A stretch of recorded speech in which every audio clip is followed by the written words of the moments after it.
Tonight is February 11th. It is 6:30. It is the Board of Selectmen meeting, and I'm calling the meeting to order. Please join me for the Pledge of Allegiance. Pledge Allegiance to the flag of the United States of America and to the republic for which it stands, one nation, under God, indivisible, with liberty and justice for all. There. Okay. So we have the meetings from the January 28th meeting for review. Motion to approve. Second. I have a motion and a second. Any discussion? No discussion. All in favor? Aye. Abstain. Four ayes, one abstained. All right. Community announcements. Don't forget to get your 2025 dog licenses. Late fees begin March 1st. Please return your town census as well. Nomination papers available at the town clerk's office. Seats listed on the website. Excise taxes are going out on February 10th and are due back on March 12th. The town hall will be closed on Monday, February 17th in observance of President's Day. Special town meeting is Tuesday, February 18th, and that's at 7 p.m. in Charlton Middle School. Thank you. Is there anybody here for open forum? Chief Park. Let's go, Chief. Hi, Hello. everyone. Hello. Good evening. So I wanted to come in and let you guys know about a new technology that the department has researched and have signed a contract with this company. I handed it out to you guys. It's called, through Safety Cloud, it's called Haas Alert. So we go up to the Massachusetts Turnpike for incidences about 250, 300 times a year. And when we're up there, we have vehicles that are traveling at a high rate of speed past us, despite the laws that say, the move over laws, slow down laws. So firefighter safety is an utmost importance of mine. And there's this technology that's out there that when our emergency lights are activated, it sends out a signal, an automatic signal through a transponder. And motorists that are using Waze app or some other navigation app or some newer model vehicles, they'll get a notification automatically into their cars that there's an emergency vehicle operating up ahead. So it gives them a little bit more heads up and allows them to start to slow down and understanding that there are emergency vehicles operating. So we looked at the incidences up on Route 20, Route 169, on the Massachusetts Turnpike, and I felt that it was absolutely imperative that we put some sort of technology. There's only so much that traffic cones can do and stuff. We do send our apparatus up there to provide blocking, but this small investment to try to deter one of our vehicles from getting struck, or worse yet, one of our first responders from getting struck, was sort of the deciding factor. So we went and purchased 5 transponders. They're going to go in all 3 of our ambulances and our 2 primary engines that go up on the Massachusetts Turnpike, or really any incident that it can be used at, Route 20, 169. Whenever the lights are on, the transponder starts to working automatically. So that's the hope, is that anything that we can do to kind of deter any of our vehicles from suffering some damage or any of our personnel. What's the delta from what you purchased to doing all the vehicles? So we did get a quote for that, right? So I'd have to, it's $600 a vehicle, and I think when I did the numbers real quick, it was like $16,000 annually in order to do all the vehicles. So initially we were, I looked at it and I said, I don't believe I need to do all of the vehicles. I need to do the vehicles that are most likely going to be up on the highway. It's going to be almost impossible for like my car to be up on the highway without an engine or an ambulance there. Like I would be there as a support vehicle. As long as one vehicle is present, they'll be able to transmit the signal out to people commuting on those highways. So more likely to be used up on the highway than it is around town, just because people usually don't use their GPS to get around town versus the commuters, on the interstate, or when the Mass Pike gets backed up, people get off the highway and then they end up on Route 20 and they're still using their Waze app. So So there is I'll say a substantial cost to do all vehicles, and I just don't think that there's a necessity at this point. The hostler will be able to give us data on how many vehicles are actually, and how many apps are actually receiving it. So we'll look at it, and if it seems to be viable, then we'll continue it. And if we see that we have a need for other vehicles, like maybe the rescue needs one, maybe my car, the deputy's car, whatever, then we can always add additional ones. So it would just appear on the Waze, Apple Maps, whatever, like any other hazard. Right? Yeah, so if you see on the second page of the press release, that's exactly what it will show on the car display, and then on your app, if your Waze app, it does the same thing. It's just in a smaller square box. So just say emergency vehicles up ahead. On the vehicles that will get it automatically, it silences your radio for a brief second. It gives an audible tone, so it kind of alerts the driver that they got to look at their screen, and it just sits there for a couple seconds and then it goes away. So, and the nice thing about Waze, right? Even if you're not using it, and I don't know about Apple Maps or Google, but even if you have Waze just off to the side, like you had opened it but you closed it, it's never really closed, and you may have something else going on that, like car play screen. It will still send you those alerts even if that screen's not showing, which is nice. Correct. Do you know how long has this service been around? So Haas has been around for about 8 years, I believe. And I heard about it about a year and a half ago at a convention. So as soon as I took over at in the position, this is one of those items that I knew was on my priority list. And there's the best sort of part about it is we get reimbursed money for providing services up on the Massachusetts Turnpike, and that's how it's being paid for, is by us going up there, and we're just going to use that money that we receive from them to offset the cost of this. And, 8 years, 8 years late, but 8 years late, better than never. but and you said early on that you have 250 calls on the Mass Turnpike. That's probably a low number. We go up on the Massachusetts Turnpike, a crazy amount of time. 250 per year. That's I spoke to incredible amount. I think that's something people in town really need to understand. I spoke to Chief Coleman about this, and he says that he goes. The town of Auburn goes up there about 400 times a year. They have a little bit bigger of a stretch than we do, but yeah, it's a number. And we've been very fortunate that we haven't had any incidences of accidents. We've had a couple of close calls up on the Mass Pike, but we haven't had any incidences. And about 9 years ago, our chief Cloutier at the time, his vehicle was struck on Route 20 at a motor vehicle accident. He was there providing aid, and his vehicle was struck. So we're hoping to deter that. So. I'm thankful. I think you're doing a great job with this. Oh, sorry, Chief. First of all, this is fantastic. I love when people are proactive in these circumstances. Is this for fire only, or is it for all emergency? No, it's actually for all emergency vehicles can get the service. I was hoping you were saying. And then We put one in Dan's car? That's where I'm going next. Man. so some of the idea behind it is if in Route 20, if we're there, we'll be providing the alerting for and protecting the police officers, same as state police. And then our vehicles, there is a department policy that our vehicles are required to stay as a block until all the vehicles are moved from the roadway, and the roadway can be opened up. So we'll never leave an incident and sort of leave the police waiting for the tow truck to arrive and move the vehicle.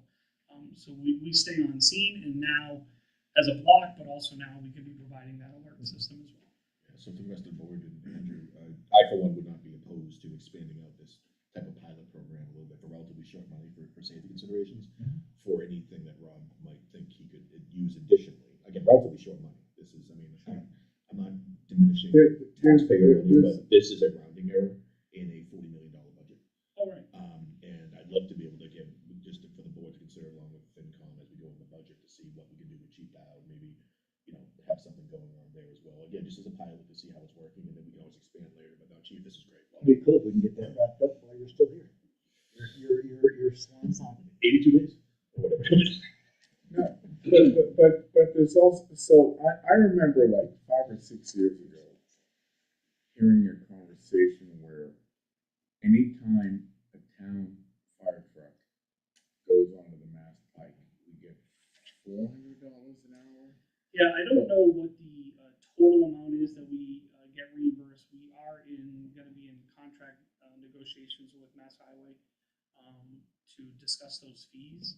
There was an attempt to stop the fees, and our representatives. There was an attempt from Mass Highway to stop the and our fees. representatives stepped in and took care of that. So we are going to be renegotiating, but I don't know exactly what the cost is, but I know that we taken enough money for our runs up on the Mass Pike to, at the very least, pay for this. And because we were able to receive a DFS grant, usually the money that we receive helps pay for traffic cones and oil absorbent and stuff like that for incidences that we go up there. But we did receive a DFS grant of almost $13,000 that is going to allow us to purchase all of the traffic cones and other accoutrements for traffic safety.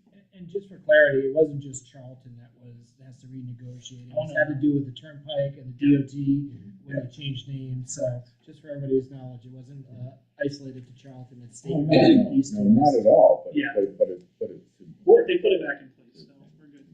It's a cheap one. Thank you. Thank you. All right. Anybody else here for open forum? Hearing none, seeing none. Moving on to appointments and resignations. All right, first, we have an appointment to the Old Home Day Committee. Attached is a talent bank form from Robert Coleman seeking to be appointed to the Old Home Day Committee. The Old Home Day Committee is recommending the appointment, and I recommend the board make the appointment with a term expiration of June 30th, 2025. So moved. Second. I have a motion and a second. Any discussion? None. Hearing none, all in favor? Aye. Unanimous. And next, we have a resignation of the activities assistant for the Council on Aging. Received notification from Human Resources that Kathy Gallant has resigned her position as activities assistant for the Council on Aging effective June 30th, 2025. The board should accept her resignation and a letter thanking her for her services in the town, or in your sign. So moved with regrets. Second. Motion and a second. Any discussion? Hearing none, all in favor? Aye. Aye. Unanimous. All right. We're at 1842. Street address? Mr. Chairman?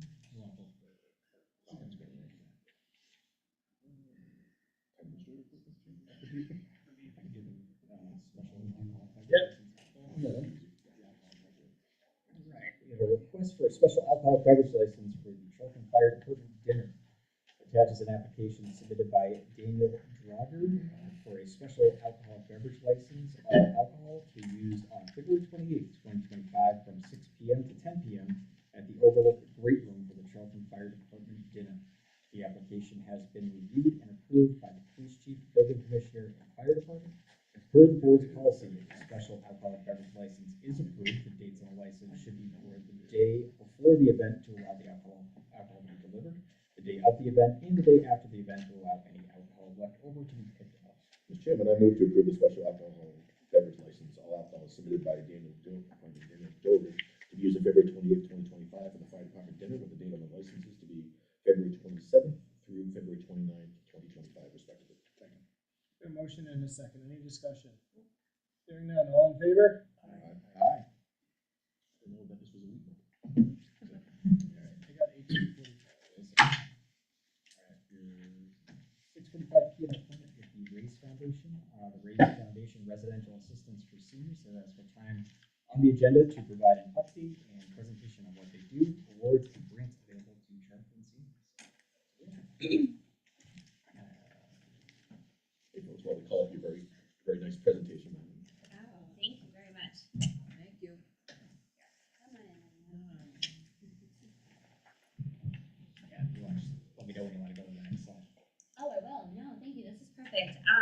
So just want to thank you all for having us today. This is a wonderful opportunity for us to share what we've been up to and what we need, and to also let the community know that we're still here and still active.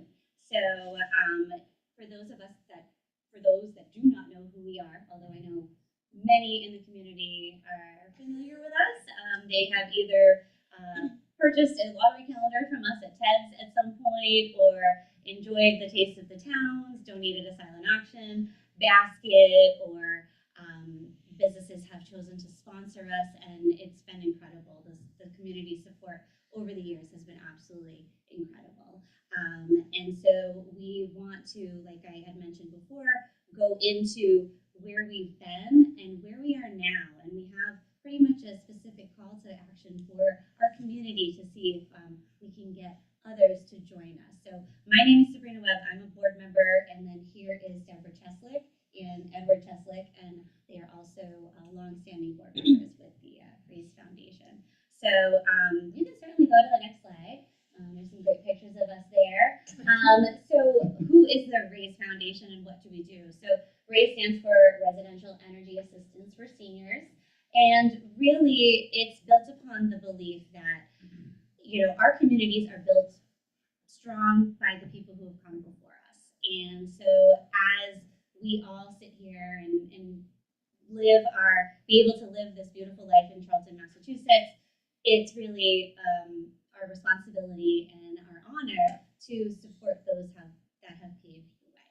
It really isn't just about the buildings. It's not about the statues here in our community, but the people who were here before us. And so these people have been community leaders. They have been veterans. They have been school teachers, so many different things.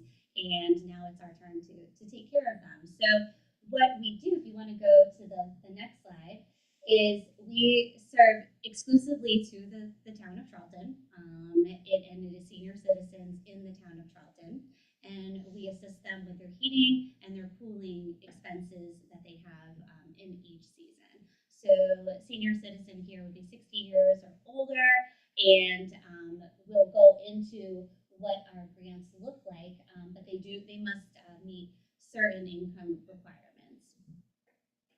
So we offer cooling energy grants, and our cooling season spans from May to August.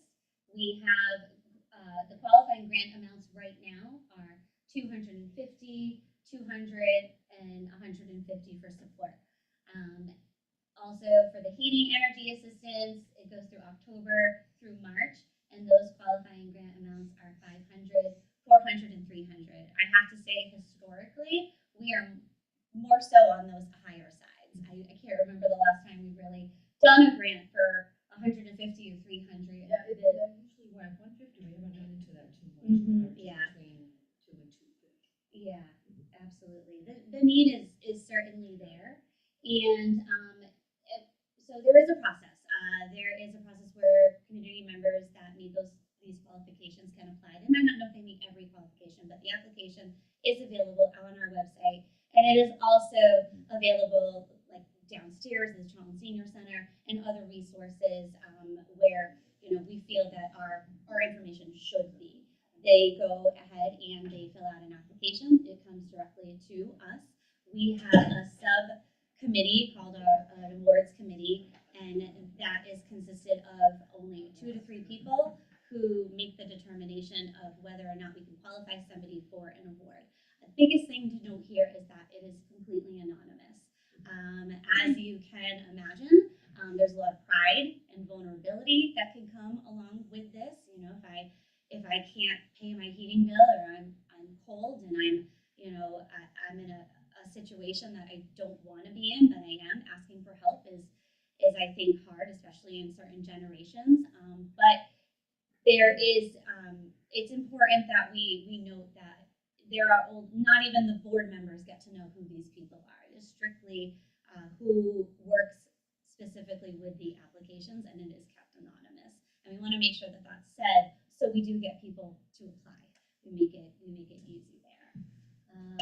So we have been around since 2009. Yep, August 2009. Yeah, and over that span of time, we have 609 applications and have granted over $200,000 to the senior citizens.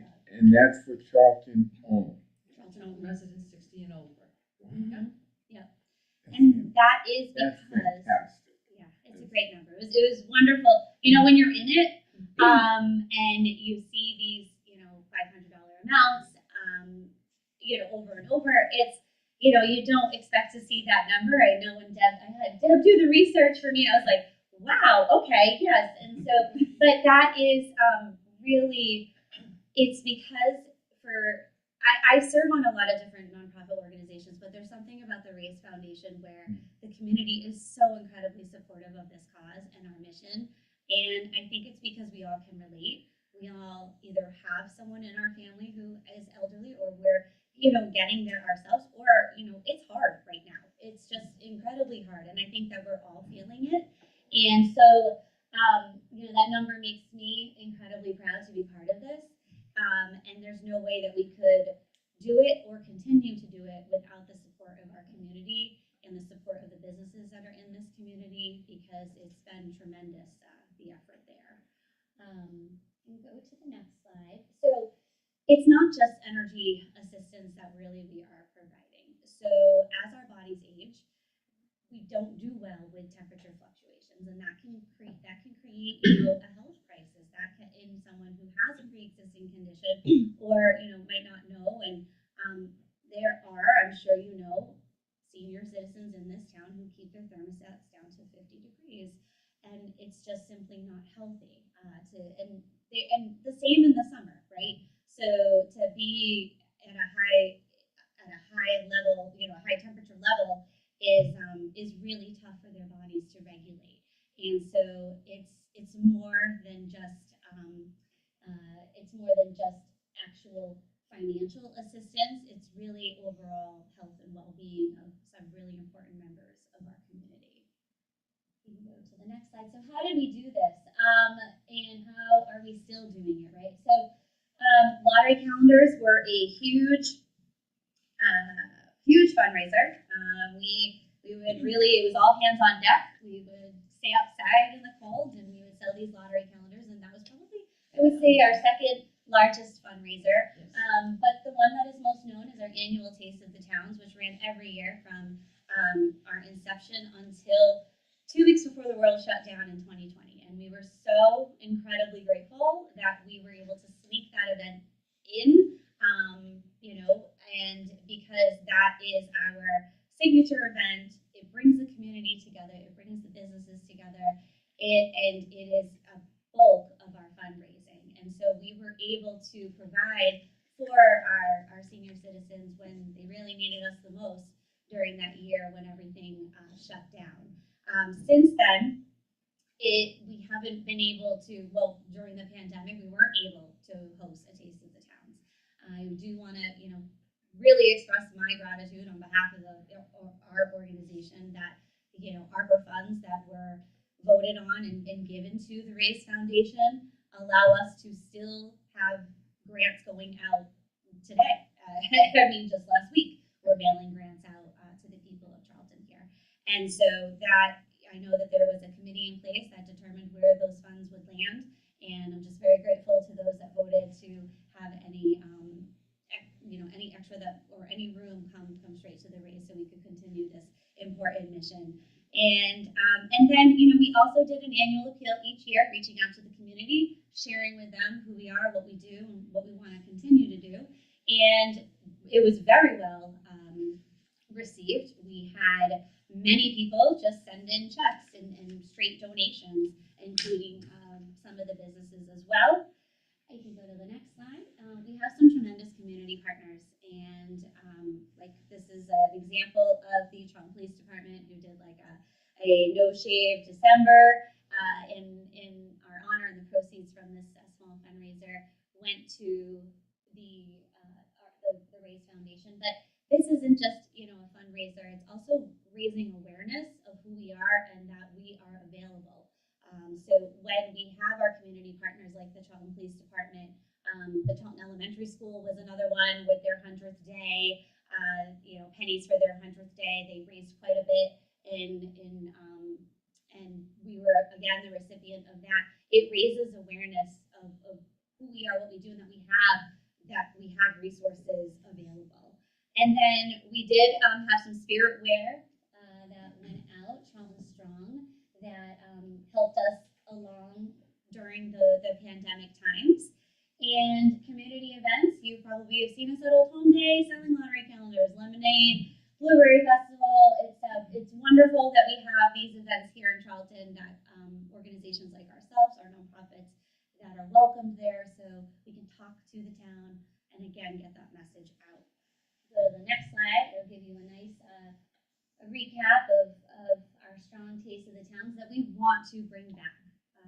It's been too long, and we want to bring this back. And which leads me to the next slide, is that we have a strong need right now.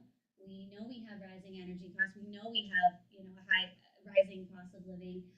We know that our baby boomer population is just increasing the amount who have a need. But we have a volunteer shortage, and we've struggled with that over the last few years. And we've had some, impeccable people that have served on this board. I can't speak enough about them, but as life goes on and there are certain transitions, sometimes things change. The pandemic changed quite a bit of it as well, and so we've really struggled with recruitment and keeping people on board. So we are really strongly looking for, which leads us to my call to action on the next slide, is people. We have 6 members now. About 3 to 4 of them are pretty active, and we really need, if you want to go to the next slide, sorry. We really need to grow to 12 active members. In our most successful years, this is when we had the most success. It's really the manpower in order to do a big event like the Taste of the Towns, which I know we can do. We did it like the back of our hand. It's a well-oiled machine. It's just we need people, and we have some new people in town, and so we need that manpower. We're looking for 12 active members in a town that has a population of over 13,000. There's got to be at least 12 people out there. And it can go beyond there that are dedicated and that want to join us on this mission. I can say in the past we want to look for to diversify this board in a way that it consists of community members, it consists of residents, it consists of business professionals, business owners. We want to expand our reach. So those are the people who we are looking for. When we look towards our most successful years, we had representatives from the Charlton Police Department on board. We had people from the banks on board. We had small business owners on our board, and much, much more. And when you have people from all walks of the town, it really expands your reach, and it allows us to do some really phenomenal things. I would love to, going back to, first responders, when they go on a call, what do they see sometimes when they're making a call to a senior citizen's home? It's very beneficial for them to be involved with us because they could see and identify a need right there in that moment. And although it really is up to that person that is there to, take the step and apply, it's, knowing that they have the resource and a tool right there in their back pocket is huge, and that can really help us help more people. We'd like to increase the amount of grants we're given. We've been at this amount for quite a bit, for a long time, and these costs are just going up. And so we certainly want to increase the amounts, but we need people. So, if anyone is watching at home or hears us, and wants to be involved, we hope that we leave people inspired today. We hope that maybe if it's not you, maybe you've got somebody that you're visualizing in your head that would be like, hey, that person would be perfect. We would like to talk to that person, and have a nice conversation. It's a great group. It's an exciting, great group to be a part of, and we can certainly make a difference the more people that we have. I do have a question. So if you gave out $212,000 to Charlton residents. Where does that leave your balance?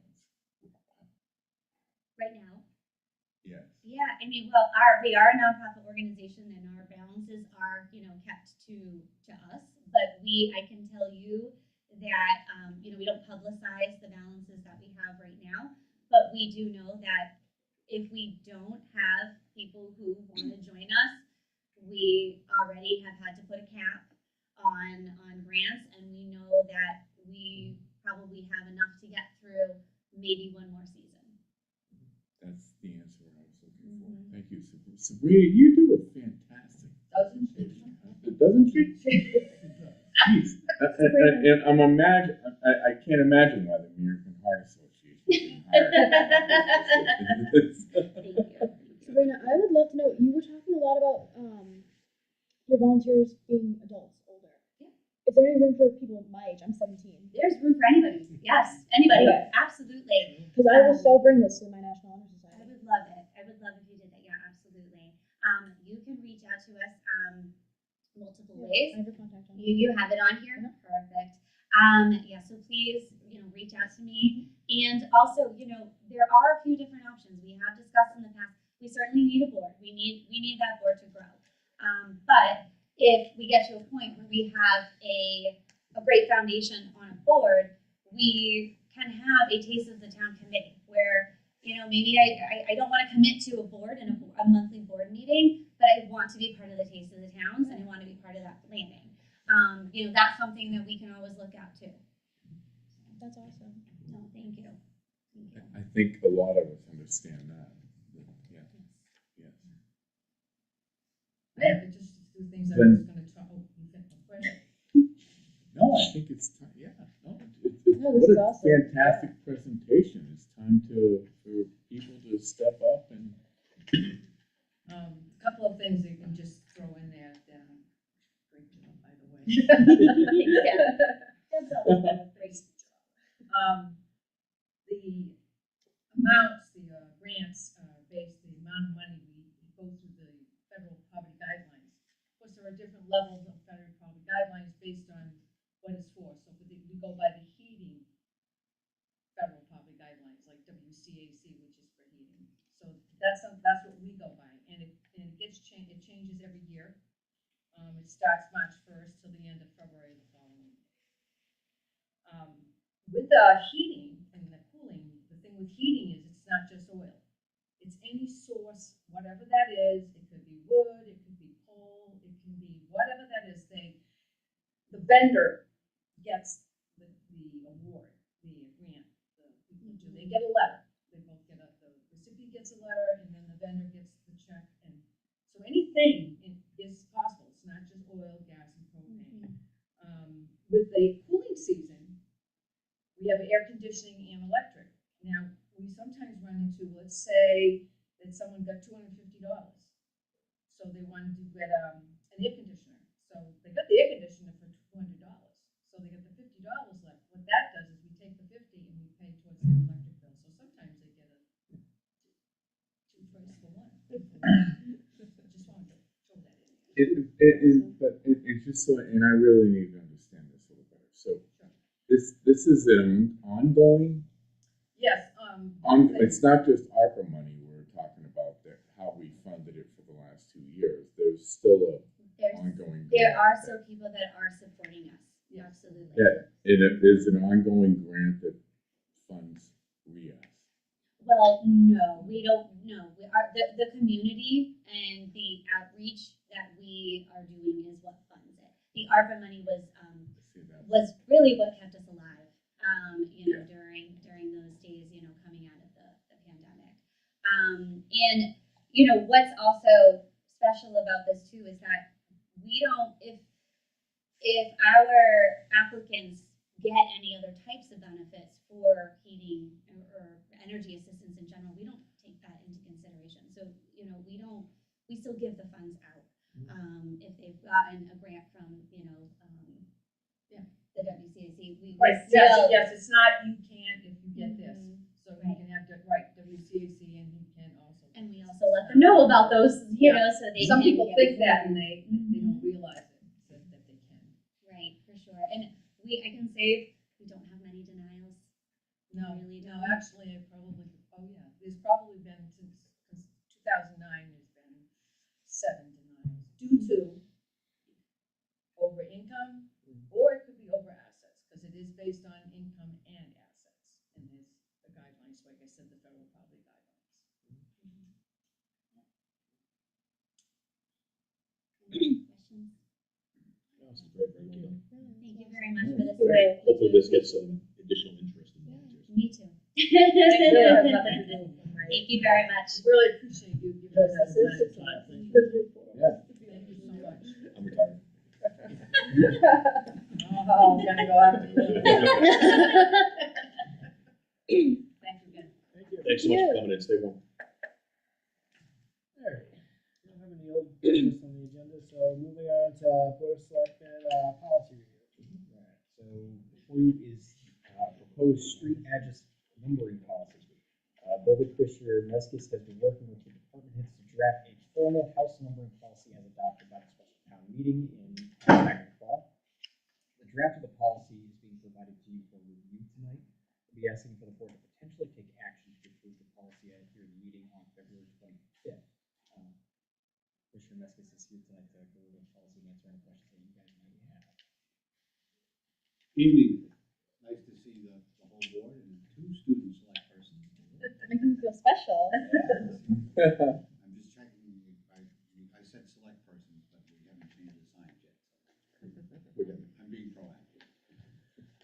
So the town of Charlton has had the number of homes for years and years and years. I've been in the town long enough to remember when we did number homes, and my first fire was to a fire at AJ's place, and it's like, thank you very much, how about a quarter of the town I might get there.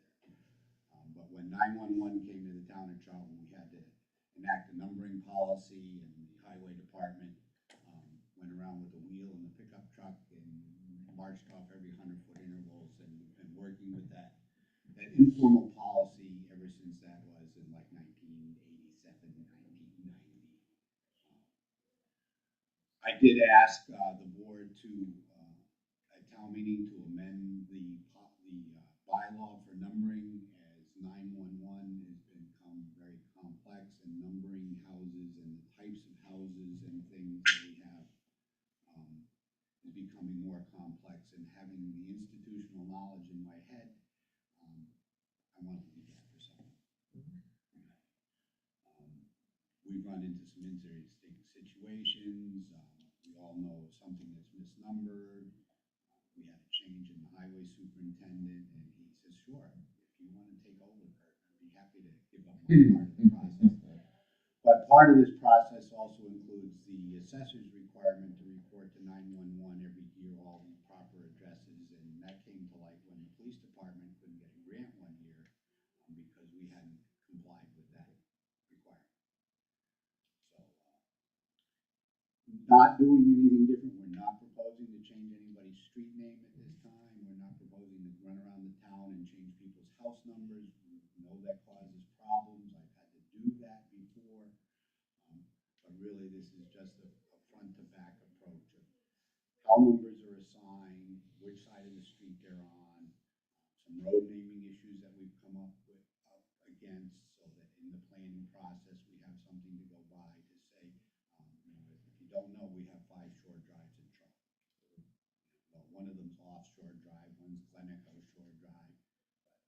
So, and sound-alike names cause problems. So, I work with the assessing department. I work with Captain Carlson on the fire department. As the administrator said, this went out to all the department heads for their input. There have been some comments on it. We're waiting to see what your comments on it is. And I really don't want to go and read the policy to you. That's why I suggested, and anything I usually do with you folks is here, let me present it to you. Let me give you time to digest it. I'll come back in 2 weeks and see if there's any changes we need to make, or if you have any changes you want to recommend between now and then. Certainly funnel them through Mr. Golis's office, and you can make those changes.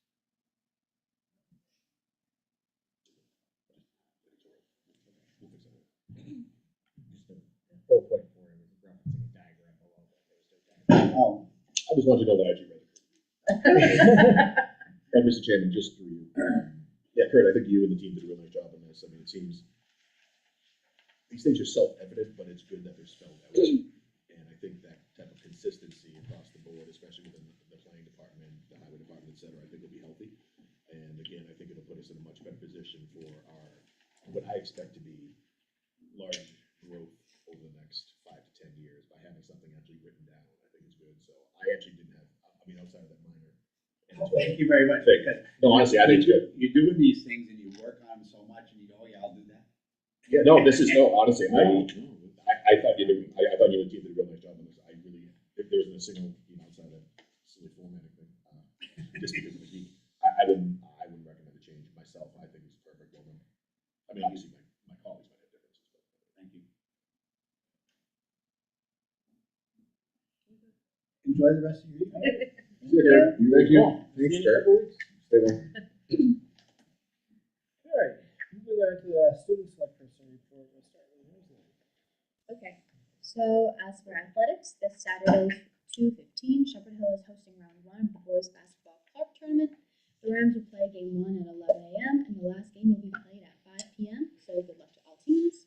Spring sports registration is now open for 2025. This registration will end on 3/10, and spring tryouts and practices will start a week later on 3/17. If you are interested in attending any sporting events, please check out the Shepherd Hill Rams website for any more information on the game schedule. As for the arts, the music students have begun selling prize calendars for the month of March as a fundraiser. On each day in March, a participant's name will be drawn, and they will receive a prize from gift cards and musical experiences associated with the day. Each calendar will be sold for $10 to aid in their musical endeavors. Shepherd Hill's award-winning show choirs, Fantasy and Illusion, are proud to have performed at 2 competitions this season so far. Their next performance is in Virginia, and we can't wait to see what they have in store for us. And the drama department is in production of their spring play. More information to come. As for school-wide, students attending the foreign language trip just finished selling and making Super Bowl grinders this past weekend, so great job fundraising to those students. And the NHS is finalizing their winter service project to Kids Night Out for younger students in the school district. More information to come. Thank you. Thank you. All right. Moving on to Emma. Alright, so as for Bay Path starting in our shops and trade areas, our maintenance team, as well as shops like carpentry and electrical, are hard at work to accompany the move of our ISSN shop to make more space for an upcoming shop, which is Diesel Technology. We appreciate all that is being done to make this process as smooth as possible, and we look forward to the advancements this shop will bring to our school. And also, our freshman students have now been placed in their permanent shops, and we wish our students success in their chosen areas. For our sports, we have been celebrating our class of 2025 seniors during our senior nights across all winter sports, and we thank them for the hard work and time they have dedicated to our athletic teams over the years and the impact they have made. We continue to support them on their journey after high school and wish them well. For our student council and steering committee, our members are now selling Valentine's Day candygrams available to our students to purchase to fundraise money for our class budget, and we are also hard at work planning our proms, future events, and our graduations. And as always, don't forget to stop by the new Miniman shop when you visit for a delicious meal or for any service provided by our salon. It is a great spot to support student initiatives and school spirit. Thank you. Moving on to Andrew's report. Right, so for the fire department substation, the fire department substation committee has accepted GC bids for the fire station project. The lowest and most advantageous bid for the project was submitted by Tower Construction of Cranston, Rhode Island. The total construction bid came at $12.6 million, which is significantly lower than projected earlier in the project development. We're in the process of executing contracts with the contractor and looking at a potential groundbreaking in about 2 months. That's a huge coup for the team, so very well done. For permitting guide, so over the past year, we've been working with CMRPC to redesign and update our permitting guide for businesses looking to start here in Charlton. CMRPC has provided us with a final copy of that guide, and a copy of the guide is posted on the EDC page of the website, which is put on social media today, so check it out. And Charlton Business Alliance will be holding a business expo for Charlton and area businesses at BayPath on Thursday, May 8th, developed in conjunction with the Charlton Economic Development Commission. Sign-ups for the businesses will be going out soon. We're hoping for a great turnout from the community. Thanks, Gary. Thank you.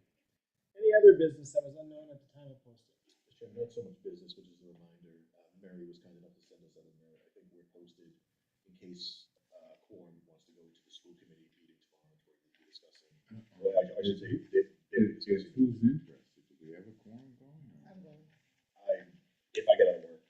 I think you already got the preliminary numbers from Andrew. But that'll be officially released as public information.